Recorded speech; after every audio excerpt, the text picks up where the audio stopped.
মাননীয় পরিষদীয় মন্ত্রীর কাছ থেকে আমি একটা চিঠি পেয়েছি। চিঠির বক্তব্য হলো যে আমাদের পশ্চিমবঙ্গ বিধানসভাতে 4টে ফাইন্যান্সিয়াল কমিটি রয়েছে, 11টা ট্র্যাডিশনাল কমিটি আর 26টা ডিপার্টমেন্টাল রিলেটেড স্ট্যান্ডিং কমিটি, এবং এদের টেনিওর শেষ হচ্ছে 8ই জুলাই 2024। যেহেতু আমাদের হাউসটা প্রোরোগড হয়নি, সাইনেডাই হয়ে রয়েছে, তার মানে ধরতে হবে the assembly is in session. এবং উনি যে একটা মোশন মুভ করতে চাইছেন, আমাদের নির্মল ঘোষ, তিনি একটা চিঠি দিয়ে ওনাকে বলেছেন যে এই যে কমিটির যারা সদস্য রয়েছেন এর কম্পোজিশনটা চেঞ্জ না করে 8ই জুলাইয়ের আগে এদের এক্সটেনশন করার জন্য একটা প্রস্তাব উনি আনতে চান। তো এটা অত্যন্ত অসীম গুরুত্বপূর্ণ, যেহেতু আমাদের স্ট্যান্ডিং কমিটি তারা ফাংশন করে বিভিন্ন জায়গায় গিয়ে বিভিন্ন সাবজেক্টের উপরে, এবং সেই জন্য উনি একটা নোটিশও দিয়েছেন শোভনদেব বাবুকে। এই নোটিশের কপি সম্বলিত একটা চিঠি আমাকে শোভনদেব চট্টোপাধ্যায় দিয়ে অনুরোধ করেছেন যাতে আমাদের এই বিধানসভাটা রিকনভেন করা হোক। এবং ওনার আবেদন যেটা উনি করেছেন, যে আমার কাছে চিঠি দিয়েছেন, তার পরিপ্রেক্ষিতে আগামী 5ই জুলাই দুপুর 2টোর সময় আমাদের পশ্চিমবঙ্গ বিধানসভা বসবে, এবং সেদিন এই গুরুত্বপূর্ণ বিষয়টা নিয়ে আমরা আলোচনা করব, এই মোশনটা নিয়ে ডিসকাশন হবে। সেই সঙ্গে সঙ্গে সরকারের অন্যান্য যা বিজনেস আছে সেই বিজনেসগুলো কি আছে সেটা দেখে আমরা কালকে 12টার সময় বিএ কমিটির মিটিংয়ে সিদ্ধান্ত গ্রহণ, কি কি বিজনেস আছে আমি দেখে নিই। কালকে আমরা 12টার সময় বিএ কমিটির মিটিং করবো, তাতে এখানে কি যারা দুজন নবনির্বাচিত প্রতিনিধি আছেন তাদেরও কি শপথ নিতে? ভাই, শপথের জন্য তো না, আমাদের বিধানসভার গুরুত্বপূর্ণ কাজ রয়েছে। গুরুত্বপূর্ণ কাজ যেটা ওরা দিয়েছে চিঠিটা, সেটা আমি পড়ে শোনালাম।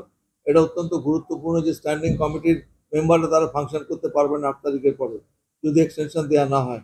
সেই প্রেক্ষাপটে আমি এটা খুব গুরুত্ব উপলব্ধি করে আমি সেশনসটা আগামীকাল ডেকে দিচ্ছি। এই বিজনেসটা অনেক গুরুত্বপূর্ণ, ওদের থেকেও যে এজেন্ডা যে আমাদের কাছে এসছে, যে মোশনটা, এটা অনেক বেশি গুরুত্বপূর্ণ।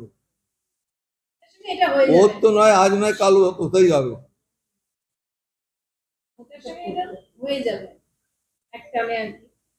এটা আপনাদের অ্যান্টিসিপেশন।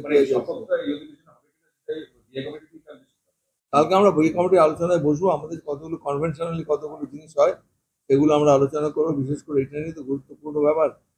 এটা নিয়ে আপনারা জানেন যে আমরা এর আগেও যখন আমাদের স্ট্যান্ডিং কমিটি ফরমেশন হয়েছিল, আমরা বিরোধী দলকে আমাদের 9টা কমিটি দিয়েছিলাম, 9টা কমিটির চেয়ারম্যানশিপ দিয়েছিলাম, কিন্তু তারা একটাও গ্রহণ করেননি। বাধ্য হয়ে আমাদের নতুন চেয়ারম্যান নিয়োগ করা হয়েছিল এবং তারাই ফাংশন করছে। তাদের সময়টা যদি এক্সটেনশন না দেওয়া হয়, স্ট্যান্ডিং কমিটিগুলো ডিফাঙ্ক্ট হয়ে যাবে, তারা কাজ করতে পারবে না, অনেক অসুবিধা হবে। রাজ্যপাল তো কলকাতায় ফিরেছেন, দুপুর 2টো বেজে গেল। ভাই, রাজ্যপালকে জিজ্ঞেস করুন না কেন, রাজ্যপালের উত্তর তো আমি দিতে পারবো না, রাজ্যপালই জানেন কি করবে না করবে।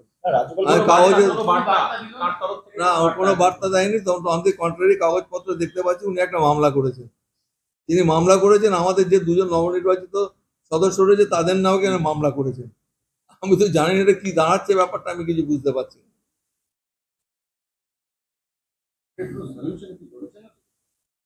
সলিউশন আমাদের আইন অনুযায়ী সলিউশন হবে, কিন্তু গায়ের জোরে সলিউশন হওয়ার কিছু না, কোনো আবেগে সলিউশন হবে না। আমাদের রুলস প্রোভাইড করা আছে, যা সেই রুলস অনুযায়ী, কনস্টিটিউশন অনুযায়ী সমাধান তো একটা বেরোবেই। বিধানসভা is not helpless in the hands of governor, that much I can say.